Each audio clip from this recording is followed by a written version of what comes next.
Bien, vamos a hacer la última clase de... Muy bien, entonces, perfecto. Ahora sí. Bien, vamos a hablar de la pelvis. A ver, la pelvis en primer lugar es toda esta estructura. A ver, voy a ponerlo en puntero láser. Ya. La pelvis es toda esta estructura que ven acá, en forma de un anillo, correcto, cerrada, ¿no?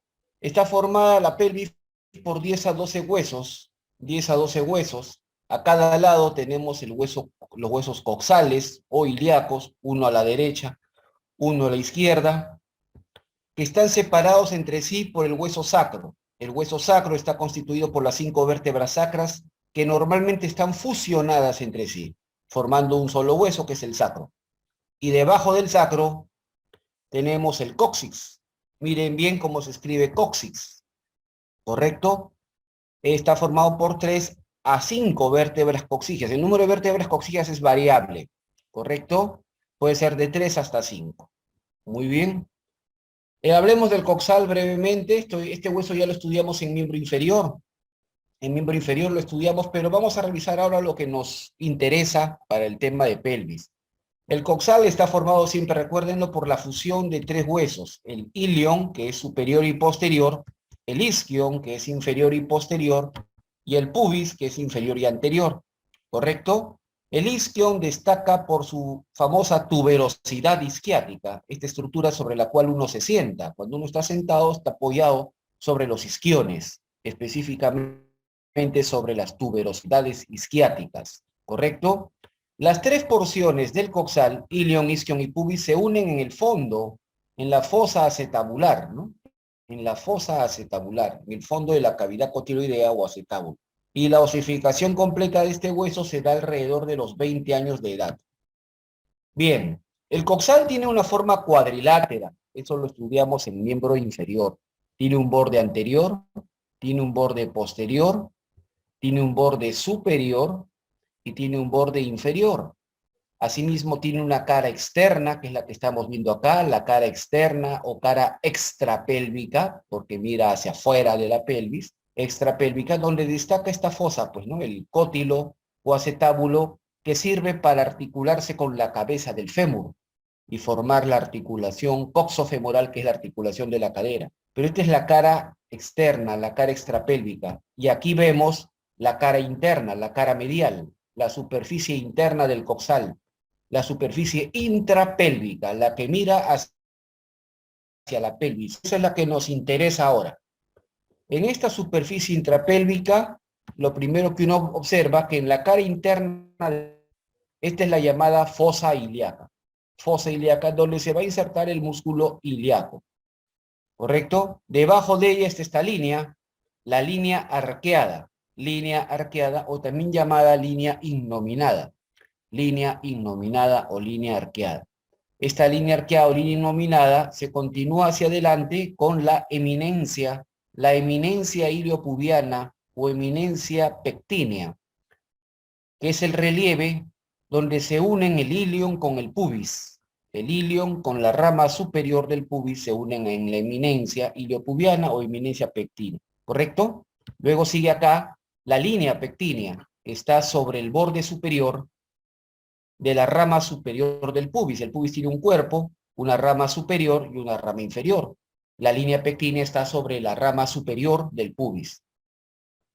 Y esta línea pectínea termina aquí adelante en la espina, perdón, no está señalado, la espina o tubérculo del pubis. ¿Correcto? Entonces, todo esto forma un continuo. La línea arqueada o innominada, la eminencia iliopubiana o eminencia pectínea, la línea pectínea y finalmente acá el tubérculo del pubis o espina del pubis. Es lo mismo. ¿Correcto? Muy bien. Debajo, acá está el agujero obturado. El agujero obturado. La palabra obturado significa tapado, cubierto, cerrado. Eso, obturar, van a un diccionario elemental. Obturar es tapar, cerrar, sellar algo. Este agujero normalmente está obturado, está cerrado por una membrana. la membrana obturatriz. Así se llama, la membrana obturatriz. Es la que cierra el agujero obturado. Sin embargo, no lo cierra completamente. En la parte alta, en la parte superior del agujero obturado, debajo de la rama superior del pubis, aquí hay un canal, un conducto que es por donde pasa el van obturador. Es decir, la vena obturatriz, la arteria obturatriz y el nervio obturador. Atraviesan este agujero, pasan por el canal que está debajo de la rama superior del pubis, por encima de la membrana obturatriz. O sea, la membrana obturatriz tapa todo menos la parte alta. Y por la cara interna, por la cara medial de este agujero, aquí está insertado un músculo. Hay un músculo que también tapa, cubre, cierra, sella a este agujero. Ese músculo se llama músculo obturador interno, porque está en la cara interna, en la cara medial de este agujero. Obturador interno, el que tapa por dentro el agujero obturado. Eso significa, muy sencillo. ¿Correcto? Muy bien. Perfecto. Acá hay dos ligamentos también que nos interesan. Dos ligamentos que van del borde del sacro hacia el borde posterior del coxal. Uno de ellos, este de acá, el más grande, el más largo y más grueso, este ligamento que ven acá, es el llamado ligamento sacrotuberoso. Sacrotuberoso porque va del borde lateral del sacro a la tuberosidad isquiática. Y este otro, sacroespinoso. Sacroespinoso porque va del borde lateral del sacro a la espina ciática. Esta es la famosa espina ciática o espina isquiática, también se le llama, porque pertenece al isquion. La espina ciática o espina isquiática. Entonces tenemos dos ligamentos, sacrotuberoso y sacroespinoso. A estos ligamentos clásicamente los maestros clásicos le llamaban los ligamentos sacrociáticos. Los ligamentos sacrociáticos. El mayor, el más grande, será el sacrotuberoso y el menor, el sacroespinoso. Muy bien. Estos ligamentos contribuyen a formar dos agujeros, el agujero ciático mayor y el agujero ciático menor. Están en relación con el borde posterior del coxal y estos ligamentos. ¿Correcto? Los agujeros ciático mayor y el agujero ciático menor están separados entre sí por la espina ciática o espina isquiática y el ligamento sacroespinoso. Muy sencillo. Bien, el sacro.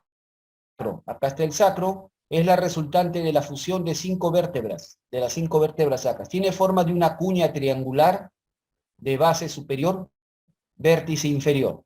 ¿Correcto? Una cuña triangular invertida. Forma la pared postero-superior de la cavidad pélvica. O sea, si lo vemos desde adentro de la pelvis, el sacro está atrás y arriba. ¿Correcto? Muy bien. La superficie anterior, la cara anterior del sacro, en él se observan las cuatro líneas transversas o crestas transversas. En realidad son las 4 líneas transversas del sacro. 4 líneas horizontales, que es la fusión de los cuerpos vertebrales. A los lados de cada línea están los agujeros sacros anteriores. ¿Correcto? Los agujeros sacros anteriores, que son 8. 2 por cada línea transversa. ¿Correcto? A nivel de la base, en la parte superior del sacro, se observa acá la cara superior del cuerpo de la vértebra S1, del cual su borde anterior es sobresaliente. Ese borde anterior sobresaliente se llama el promontorio sacro o promontorio anatómico. El promontorio sacro o promontorio anatómico es el borde anterior del cuerpo de la vértebra S1, de la primera vértebra sacra. Y hacia ambos lados, hacia la derecha y hacia la izquierda de dicho promontorio, están estas zonas de acá que se llaman las aletas del sacro. Algunos dicen las alas del sacro, también le dicen así. ¿Ok? Muy bien. Acá hay unos conceptos que quiero que conozcan. Uno, el promontorio sacro. ¿A qué se denomina el promontorio sacro o promontorio anatómico? Es el borde anterior del cuerpo de la vértebra S1, como ya lo acabo de decir. Sin embargo, cuando ustedes ven los libros de obstetricia, hablan del promontorio, pero se refieren a otro. Es el promontorio obstétrico o promontorio clínico. El promontorio obstétrico, promontorio clínico, es el disco intervertebral, el último cartílago que hay en la columna vertebral, el disco intervertebral entre la vértebra L5 y S1. Y también pueden existir de manera anómala, anormal, ¿correcto? Falsos promontorios. Falsos promontorios vienen a ser elevaciones o prominencias de una o más crestas transversas. ¿Se acuerdan las líneas transversas del sacro? A veces presentan elevaciones, exostosis, como unos callos elevados. Esos son los falsos promontorios. Muy bien. Hacia ambos lados del sacro, hacia la derecha y hacia la izquierda, se forman las articulaciones sacroiliacas. Sacroiliacas, entre el sacro y el ilíaco. Son posterosuperiores, son de tipo fibrosa, de género sindesmosis, ¿correcto? Luego, en el vértice inferior del sacro, la articulación sacrocoxigia, el sacro con el coxis, postero inferior, es de tipo cartilaginosa de género primario, ¿correcto? Primaria o sincondrosis, también se le dice, ¿no? Sincondrosis. Mientras que la articulación interpúbica, aquí adelante, entre los pubis, ¿correcto? Es anteroinferior, también es de tipo cartilaginosa, de tipo secundaria o sínfisis, ¿ok? Muy bien, esas son las articulaciones principales. De estas articulaciones, tal vez la más importante para efectos del parto, que es el evento más importante que sucede a nivel de la pelvis, obviamente en las mujeres, ¿correcto? El parto, es tomar en cuenta estas articulaciones, las articulaciones sacroiliacas, porque estas articulaciones, cuando la mujer está por dar a luz, estas articulaciones se reblandecen en su máxima expresión y prácticamente el sacro se comienza a mover, se desestabiliza la pelvis, ¿correcto? Muy bien. Entonces, cuando se reblandecen las articulaciones sacroiliacas, el sacro presenta movimientos. Los dos movimientos más conocidos del sacro son, uno, el movimiento de contranutación, en el cual el promontorio sacro va hacia atrás, pero el coxis se viene hacia adelante. Esto ocurre, aquí lo he graficado, cuando la cabeza fetal se localiza a nivel del promontorio. Cuando la cabeza fetal está a nivel del promontorio, empuja el promontorio hacia atrás y como báscula el coxis se viene hacia adelante, ¿correcto? Ese movimiento se llama contranutación. Obviamente el feto no se va a quedar ahí, va a seguir descendiendo, va a bajar. Y el feto al llegar hacia allá, eso es lo que llamamos la coronación. La coronación del feto es cuando la cabeza fetal ya aparece entre los labios de la vulva de la gestante, ¿no? Ya la cabeza fetal se abre paso entre los labios de la vulva, en los genitales externos.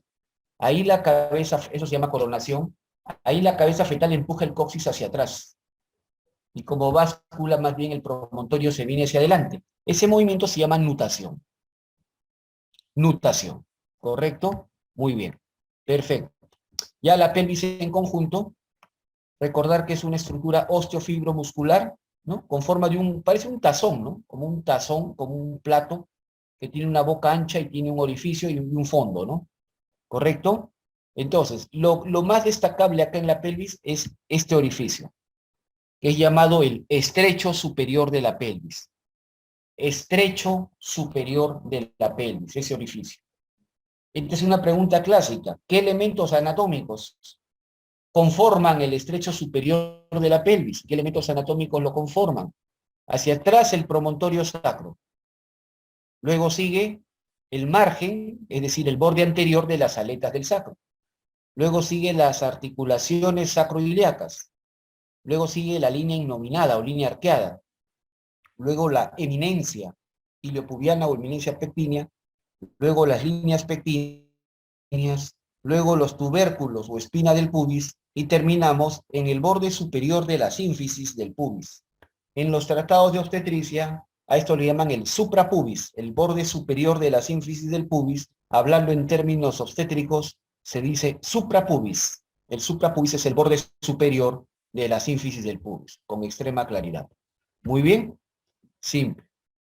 La pelvis no está en sentido horizontal, más bien la pelvis está inclinada hacia adelante, ¿correcto?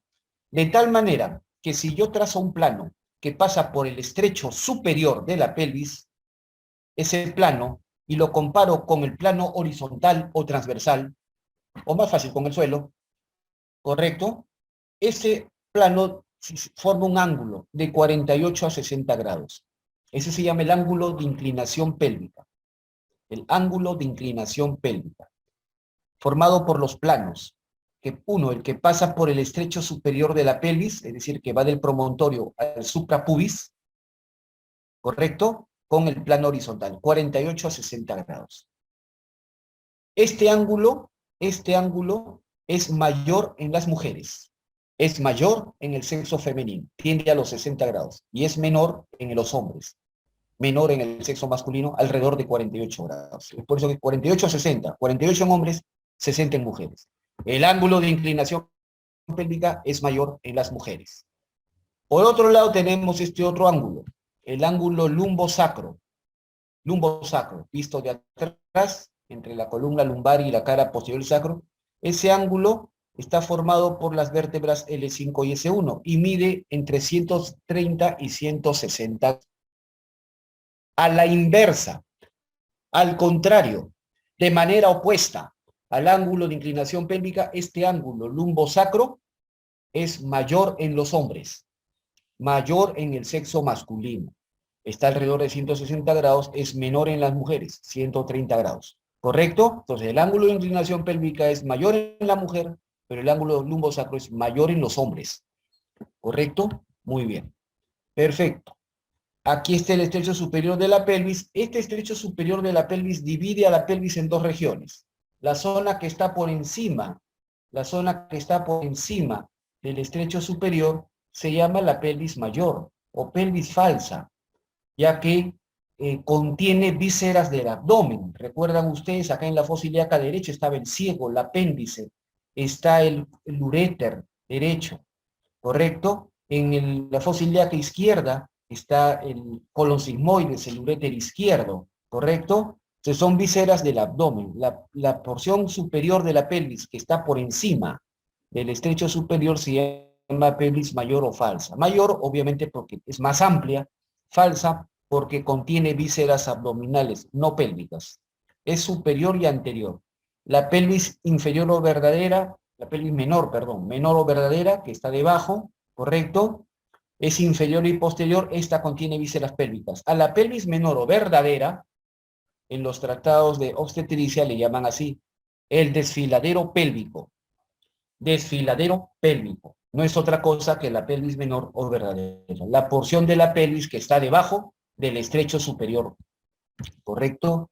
Muy bien. Ahora veamos diferencias de la pelvis en ambos sexos. Los dos únicos sexos que biológicamente aceptamos, masculino y femenino, tienen diferencias claras desde el punto de vista anatómico. Y una de ellas, las más notables, es a nivel de la pelvis. ¿Correcto?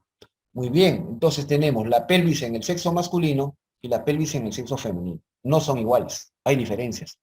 Por ejemplo, acá vemos nosotros en la imagen, ¿no? Que la pelvis en el sexo masculino suele tener los huesos más gruesos. La pelvis en el varón, en el hombre, los huesos suelen ser más gruesos. Las prominencias óseas, los relieves óseos son más acentuados. Es decir, los huesos de una pelvis del varón son más toscos, decirlo de esa manera, son más toscos, más gruesos, con prominencias óseas más notables, más notorias. ¿Me dejo entender? En cambio, los huesos de la pelvis femenina son más delgados, las prominencias óseas son más discretas, es decir, son más finas, ¿correcto? Claramente se nota la diferencia. Segundo lugar, vean el sacro. Vean el sacro en la pelvis del hombre. El sacro en la pelvis del hombre, la cara anterior del sacro es prácticamente plana, es decir, no está encorvada, a eso me refiero. Estoy diciendo plana, no estoy diciendo lisa, que son cosas diferentes. Es plana. La cara anterior del sacro masculino suele ser plana y a veces tiene elevaciones, relieves óseos. ¿Me dejo entender? Las crestas transversas son elevadas en el hombre y por ende el sacro del hombre tiene mayor altura. es más alto, tiene mayor altura. En la mujer, la cara anterior del sacro es cóncava, cóncava. Es como está encorvado. Es como que formara un tobogán para la salida del feto. ¿Correcto? Es encorvado y además es lisa. La cara anterior del sacro femenino es francamente lisa y así debe ser, porque si hubiera algún relieve, alguna exostosis, alguna prominencia ósea, eso puede causar un daño severo, severo en el feto al momento del nacimiento. ¿Correcto? Entonces, la pelvis femenina en su sacro la cara anterior es plana y además, perdón, es cóncava, discúlpenme, es cóncava y además es lisa. Otro concepto es que el coxis en el varón es más largo, en la mujer es más corto. El sacro de la mujer tiene menor altura. Otra forma, miren, el estrecho superior. El estrecho superior de la pelvis del hombre tiene forma triangular. Forma triangular, o algunos dicen forma de un corazón. Forma de un corazón. Los anatomistas franceses dicen forma de corazón de naipe francés. El estrecho superior de la pelvis del hombre, del sexo masculino, tiene forma triangular o de corazón y es relativamente estrecho. En cambio, el estrecho superior de la mujer es ovalado, prácticamente circular y amplio. Otra diferencia, las espinas ciáticas, ¿correcto? O espinas isquiáticas, sumamente importantes al momento de hacer la palpación para evaluar a una paciente gestante. Las espinas ciáticas en el hombre son grandes, puntiagudas e invertidas o aducidas, es decir, miran hacia adentro. En cambio, en la mujer, las espinas ciáticas son pequeñas, romas y abducidas, separadas. Luego tenemos acá este ángulo, vean, miren el pubis, es más alto en el hombre, es más bajo en la mujer. El ángulo subpubiano, este otro ángulo que también es sumamente importante, este ángulo subpubiano en el hombre es agudo. Por geometría escolar, ustedes saben que un ángulo agudo mide menos de 90 grados, ¿no? Menos de 90 grados. Ángulo agudo, o sea, alrededor de 60 grados mide más o menos el ángulo subpubiano en el hombre. En la mujer es un ángulo recto u obtuso, ¿no? Recto 90 grados, ¿no? Obtuso mayor de 90 grados, ¿verdad? Si no, échenle una manito a los libros de geometría. ¿Correcto? Entonces, el ángulo subpubiano en la mujer es 90 o más. ¿Correcto? Recto u obtuso. Muy bien, eso es lo principal. Esas son las diferencias más notables que uno nota, que uno observa, perdón. Y acá vemos, acá se los he puesto en una tabla, las diferencias de la pelvis en los dos sexos que existen, hombre y mujer. ¿Correcto? Diferencias en el estrecho superior, el ángulo de inclinación pélvica, ya les dije, es mayor en la mujer, el ángulo lumbosacro es mayor en el hombre, el ángulo subpúbico también es mayor en la mujer, ¿correcto? El sacro es más alto en el hombre, la cara anterior del sacro es prácticamente plana y rugosa, con elevaciones, en la mujer es cóncava y lisa. El coxis es más largo en el hombre, la sínfisis del pubis es más alta en el hombre, ¿correcto? La consistencia, el grosor de los huesos es mayor en el hombre, los procesos son más acentuados, más toscos en la pelvis del hombre. Las espinas ciáticas en el hombre son grandes, puntiagudas e invertidas. Invertidas o aducidas, también decimos, es decir, miran hacia adentro. En la mujer son evertidas, es decir, abducidas, miran hacia afuera. Las escotaduras ciáticas son más amplias en la mujer, las fosas ilíacas son cóncavas en la mujer, el agujero obturado es ovalado en el hombre, triangular en la mujer, y el acetábulo, la cavidad donde se articula la cabeza del fémur, suele ser más grande en el hombre. Bien, entonces esas son las diferencias claras que la anatomía como rama biológica nos demuestra, las diferencias claras que hay entre hombre y mujer. Muy bien, la clasificación de la pelvis femenina. Ahora nos vamos a centrar puramente en la pelvis de la mujer. Ya saben ustedes la diferencia que hay entre pelvis del hombre y de mujer. Ahora vamos a hablar de la pelvis de la mujer, nada más. Porque es la que tiene que ver con el evento del parto, ¿correcto? Muy bien. La pelvis femenina fue clasificada ya desde hace 122 años, ¿correcto? ¿Se entiende? O 112 años sería, ¿no? Vale, sí, 112 años, por estos dos doctores, el doctor Caldwell y Molloy. Ellos plantearon una clasificación de la pelvis femenina basada en las formas y los diámetros del estrecho superior. Esto ha sido pregunta de concurso, esto ha sido pregunta de ENAM. la clasificación de Caldwell y Molloy, ¿en qué se basa? Se basa en la forma y diámetros del estrecho superior de la pelvis. Con eso, ellos hacen una estadística, ellos son norteamericanos, hicieron una estadística de la pelvis de las mujeres norteamericanas y sacaron los 4 tipos que mundialmente conocemos de pelvis. La pelvis de tipo ginecoide, androide, antropoide y platipeloide. Ginecos, la palabra gineco, por si alguno no lo sabe, la palabra gineco significa mujer. Mujer. Andros es hombre. Antropos es primate. Y platip es de plano. ¿Correcto? Entonces la pelvis ginecoide es la pelvis, digamos, que debería tener una mujer. Es la pelvis más ideal para el parto. ¿Correcto? La de mejor pronóstico para el parto. La pelvis ginecoide. Y según Caldwell y Molloy, lo encontraron en esta frecuencia, alrededor del 50%. Alrededor del 50% de las mujeres tienen pelvis ginecoide. Es la más frecuente. Es la más frecuente, pero con la justa llega a la mitad.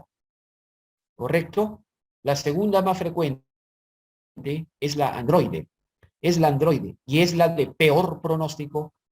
¿Correcto? La más riesgosa para un parto. Especialmente por el tamaño de sus espinas ciáticas. Vean ustedes.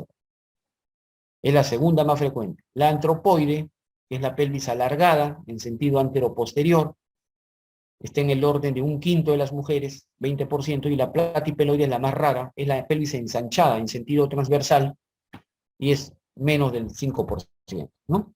Muy bien, y aquí en esta tablita les he puesto un resumen de las diferencias entre los 4 tipos de pelvis, en cuanto al estrecho superior, en cuanto al ángulo subpúbico, y en cuanto a las espinas ciáticas. Repito, la pelvis de mejor pronóstico, la ideal para un trabajo de parto es la ginecoide. La de peor pronóstico, un androide. ¿Por qué? Por las espinas ciáticas. Esto, mucho riesgo, la integridad fetal al momento del parto. ¿Ok? Muy bien. Ahora hablemos solamente de la pelvis ginecoide. Nos vamos a centrar en la pelvis ginecoide. Hablando de la pelvis ginecoide, a nivel de la pelvis verdadera, del desfiladero pélvico, en la pelvis ginecoide se definen 3 estrechos. 3 estrechos. El estrecho superior, el estrecho medio y el estrecho inferior. ¿Correcto? El estrecho superior, el estrecho medio y el estrecho inferior. Son como 3 niveles por donde debe pasar el feto al momento del parto. Los 3 estrechos. ¿Correcto? Estrecho superior, conocido como la entrada pélvica, estrecho medio, y el estrecho inferior o conocido como la salida pélvica. ¿Correcto? Muy bien. El estrecho superior, ya lo hemos mencionado hace un rato, ya lo conocemos, la entrada pélvica está formado por estos elementos, que ya lo he mencionado. Promontorio sacro, el margen de las aletas del sacro, las articulaciones sacroiliacas, las líneas arqueadas o innominadas, las eminencias iliopúbicas o pectíneas, las líneas pectíneas, las espinas o tubérculos del pubis, y el suprapubis, es decir, el borde superior de la sínfisis. Muy bien. En este estrecho superior, a nivel de este estrecho superior, se describen diámetros. Diámetros. Empezamos con los diámetros anteroposteriores. A los diámetros anteroposteriores del estrecho superior se les llama conjugados. Es una pregunta clásica, ¿no? ¿A qué se llaman conjugados en la pelvis? Son los diámetros del estrecho superior, ¿correcto? Y son 3. Uno que va del promontorio al borde superior de la sínfisis del pubis, ese se llama promonto suprapúbico o conjugado anatómico y mide 11 centímetros. El otro diámetro, conjugado obstétrico o promonto retropúbico, que va del promontorio a la cara posterior de la sínfisis del pubis, conjugado obstétrico, mide 10.5 centímetros. Este es el diámetro más pequeño del estrecho superior. Si lo ves acá, claramente te das cuenta que este es el diámetro más pequeño del estrecho superior. Y el promonto subpúbico, que va del promontorio al borde inferior de la sínfisis del pubis, mide 12 centímetros. Algunos dicen 12.5, ¿ya? 12 a 12.5 es aceptable. Muy bien. Luego tenemos los diámetros transversos. es decir, horizontales. Tenemos un diámetro transverso anatómico o transverso máximo, es decir, es el mayor diámetro horizontal en el estrecho superior, va desde entre las porciones más cóncavas de las líneas arqueadas o innominadas, y ese diámetro mide 13.5 centímetros. Y un poco más adelante el transverso útil o transverso mediano, que mide 12.5. Este diámetro transverso útil está equidistante, está a la misma distancia desde el promontorio y del borde superior de la sínfisis del pubis, y suele estar entre las eminencias pectíneas. Muy bien. Asimismo, también tenemos diámetros oblicuos o diagonales, llamados los diámetros de encaje. El diámetro oblicuo izquierdo, que va de la eminencia pectínea izquierda a la articulación sacroiliaca derecha. Ese mide 12.5 centímetros. Y el diámetro oblicuo derecho, que va de la eminencia pectínea derecha a la articulación sacroiliaca izquierda. Ese mide menos, 12 centímetros. Pregunta, ¿por qué los diámetros oblicuos no son iguales? La pelvis no es simétrica. Recordemos que en el lado izquierdo acá está el colon sigmoides. La presencia del colon sigmoides alarga el diámetro oblicuo izquierdo. Muy bien, perfecto. Hablemos ahora del estrecho medio. El estrecho medio. El estrecho medio, ¿correcto? Parte del borde inferior, ¿ven? Borde inferior de la sínfisis del pubis. Eso se llama subpubis. Subpubis, el borde inferior de la sínfisis del pubis. Pasa por las espinas ciáticas, ¿lo ven? Espina ciática o isquiática, y llega a la vértebra S4. Llega a la vértebra S4. ¿Correcto? Ese es el estrecho medio. Muy bien. En el estrecho medio también hay diámetros. El diámetro anteroposterior, que se llama así, mid sacro subpubis, porque va de la mitad del sacro al subpubis, al borde inferior de la sínfisis del pubis, y mide 12 centímetros.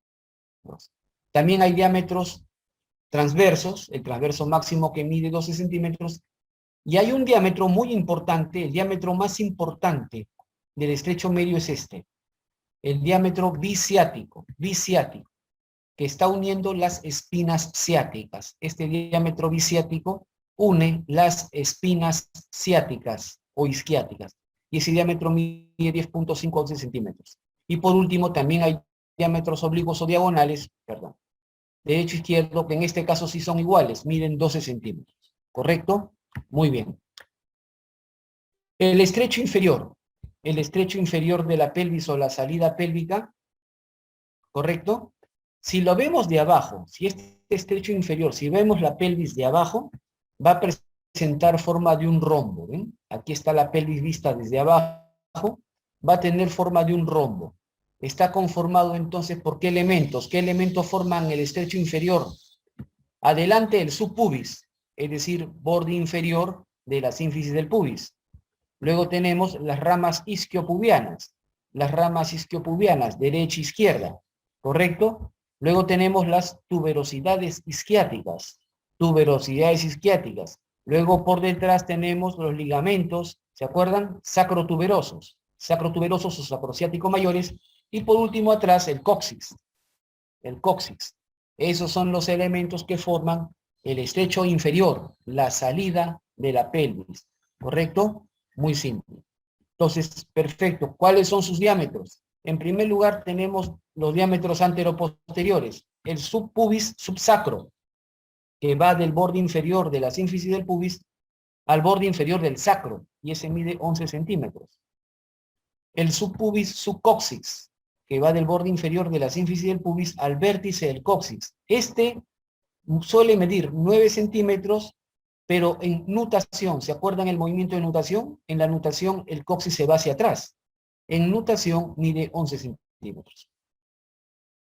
Y el diámetro transverso es el que une las tuberosidades isquiáticas. Ese es el diámetro biisquiático y mide 11 centímetros en el estrecho inferior. ¿Correcto? Muy bien. Nada más. Ya hemos visto los diámetros y hablemos unos cuantos conceptos básicos sobre pelvimetría médica, que es bastante importante recordar pelvimetría médica. La pelvimetría es un conjunto de métodos, ¿no?, utilizados para determinar la forma y los diámetros de la pelvis, sobre todo para evaluar a las gestantes. El objetivo principal es evaluar los criterios anatómicos en las gestantes para permitir un parto eutóxico. Un parto eutóxico es un parto normal, que debe salir a través de la pelvis y debe salir por la vagina, por el parto vaginal. Ese es un parto eutóxico, ¿correcto? Cuando un parto no puede salir por la vagina se llama parto distóxico, ¿no? Muy bien. ¿Cómo se clasifica la pelvimetría? En pelvimetría externa, que es la que mide por fuera, por la parte externa, mide los diámetros de la pelvis, y la pelvimetría interna, que es la que mide el interior de la pelvis. Ya hay dos formas, la pelvimetría interna directa, y la indirecta. La directa es la que permite mirar, permite ver en el interior de la pelvis, y por eso usamos métodos de imágenes, ¿correcto? Y la indirecta, que es, digamos, con ayuda clínica, ¿no? Vamos a ver eso. La pelvimetría externa. La pelvimetría externa mide los diámetros externos de la pelvis. No tienen valor obstétrico, son solo referenciales, pero ahí a veces los preguntan en los exámenes, por eso lo menciono acá. Se obtienen utilizando el compás, este instrumento que es el compás pelvimétrico de Martin, y este sirve para medir 4 diámetros. 4 diámetros. Un diámetro antero-posterior que va del pubis a L5. Aquí está. El diámetro antero-posterior que va del pubis a L5. Ese diámetro mide 20 centímetros. Luego, el diámetro biespinoso, que une las espinas ilíacas anterosuperiores. Espinas ilíacas anterosuperiores. Ese mide 24 centímetros. Luego, el diámetro bicrestal o bicrestilio, que une las crestas ilíacas. Ese mide 28 centímetros. Y por último, el diámetro bitrocantéreo, que une los trocánteres mayores. Ese mide 32 centímetros. Mira qué fácil. 20, 24, 28, 32, ¿verdad? Eso en aritmética se llama, ¿no?, una razón, una progresión aritmética, ¿no?, cuya razón es igual a 4. 20, 24, 28, 32, ¿verdad? Del colegio. ¿Qué diámetros? Antero-posterior, pubis L5, biespinoso, que une las espinas ilíacas anterosuperiores, bicrestal, que une las crestas ilíacas, y bitrocanterio, que une los trocánteres mayores. ¿Verdad? Bastante simple. Muy bien. La pelvimetría interna mide los diámetros internos de la pelvis. Estos tienen mayor valor obstétrico y se clasifican en pelvimetría interna directa e interna indirecta. La pelvimetría interna directa es la que permite mirar, ver el interior de la pelvis. Pero como yo no tengo los ojos de Superman, yo no puedo mirar a través de la piel de una persona, uso métodos de imágenes, ¿correcto? Métodos imagenológicos. Ecografía, resonancia magnética, radiografías a partir de la semana 28, tomografías, porque estos son métodos ionizantes. Hay que tomar en cuenta, estos dos últimos son ionizantes, pueden causar daño, teratogénesis, ¿correcto? El más usado es la ecografía. El método más usado de pelvimetría interna directa es la ecografía, para poder medir los diámetros en el interior de la pelvis. Y la pelvimetría interna indirecta, sin ayuda visual, sin ayuda de imágenes, pero usamos métodos clínicos, y uno de ellos, el más utilizado, es el tacto vaginal. El tacto vaginal que sirve para medir también los diámetros de manera indirecta, ¿correcto? También hay otros métodos como el rombo de Michaelis y la pelvimetría externa, ¿ok? Acá está el rombo de Michaelis, los Anges de Michaelis también le llaman. Es un rombo formado por cuatro fosas. Uno lo ve desde la parte posterior de la pelvis. El vértice superior está debajo de la apófisis espinosa de L5. El vértice inferior está en el extremo superior de la hendidura interglútea, en el inicio de la hendidura interglútea. Y los vértices laterales están debajo de las espinas ilíacas posterosuperiores. Muy bien, simple. Bien. Esto es importante también mencionar, las estaciones de Delis y los planos de Hodge. Son, digamos, convencionalmente puntos de referencia para evaluar la altura de la presentación fetal. El 96% de los partos son con el feto viniendo así, de cabeza. ¿Correcto? El 96% de los fetos vienen con presentación cefálica, es decir, vienen de cabeza. ¿Correcto? Bien. Cuando el punto más bajo de la cabeza se logra palpar, entonces uno comienza a medir en qué nivel estás. ¿Correcto? Y sirve para ver la altura de la presentación fetal. Las estaciones de Delis utilizan como referencia a las espinas ciáticas o espinas isquiáticas. La estación 0, como ven acá, la estación 0 está a nivel de las espinas ciáticas o espinas isquiáticas. Cuando ustedes escuchan decir a un profesional que está atendiendo el parto, decir, el feto está en la estación 0, ¿qué significa? Ya está a nivel de las espinas ciáticas, eso que está diciendo. Valores hacia arriba son negativos, -1, -2, -3, -4. Si está en -4, significa que el punto más bajo de la cabeza fetal está a nivel del estrecho superior. Y así va bajando, -3, -2, -1, 0. Ya está en la estación, a nivel de las espinas ciáticas. Valores hacia abajo es positivos, +1, +2, +3, +4. +4 es que ya está coronando, está a nivel de los genitales externos, ya está saliendo. ¿Correcto? Muy bien. Así de claro. Y los planos de Hodge, es un poco más antiguo, son 4 planos mencionados en número romano, como lo ven acá claramente, son 4 planos. El primer plano, el plano terminal, pasa por el estrecho superior, del borde superior de la sínfisis del pubis al promontorio. Es el plano 1 de Hodge, está a nivel del estrecho superior. El plano 3 es el que pasa por las espinas ciáticas. Por lo tanto, el plano 3 de Hodge es el que coincide con la estación 0 de Delis. ¿Ok? Y el plano 4 de Hodge es el que ya está en la parte externa, en la vulva. ¿Ok? Y coincide con el vértice del coxis. Muy bien, simple. Y ahí está comparando precisamente, ¿no? El plano 1 de Hodge corresponde a la estación -4 de Delis, el plano 2 a la estación -2, el plano 3 a la estación 0 y el plano 4 a la estación +4. Muy sencillo. ¿Ok? ¿A qué se denomina? Este es un concepto que también algunos se atreven a mencionar y ni siquiera han leído. Hay que leer antes de mencionar un término, ¿correcto? Para estar seguro de lo que se dice. Encajamiento fetal. El encajamiento fetal, cuando ustedes escuchan, están atendiendo un parto y escuchan, y encajó, ¿qué significa? Significa 2 cosas. Uno, que el perímetro máximo, el perímetro, ¿sí? ¿Se entiende qué cosa es perímetro? El perímetro máximo de la cabeza fetal, de la presentación, ya está a nivel del estrecho superior de la pelvis. Eso significa que el perímetro, no estoy diciendo diámetro, ¿eh? No estoy diciendo vértice inferior, estoy diciendo perímetro. El perímetro que circunda la cabeza, el perímetro máximo, está a nivel del estrecho superior. ¿Estamos de acuerdo? De la pelvis. Eso significa entonces que el perímetro máximo está en el plano 1 de Hodge o en la estación -4 de Delis. ¿Correcto? Y el punto más declive, ahora sí, el punto más bajo, el punto más fácilmente palpable de la cabeza fetal está a nivel de las espinas ciáticas, es decir, está en el plano 3 de Hodge o en la estación 0 de Delis. ¿Ok? Así se define encajamiento fetal. Muy bien.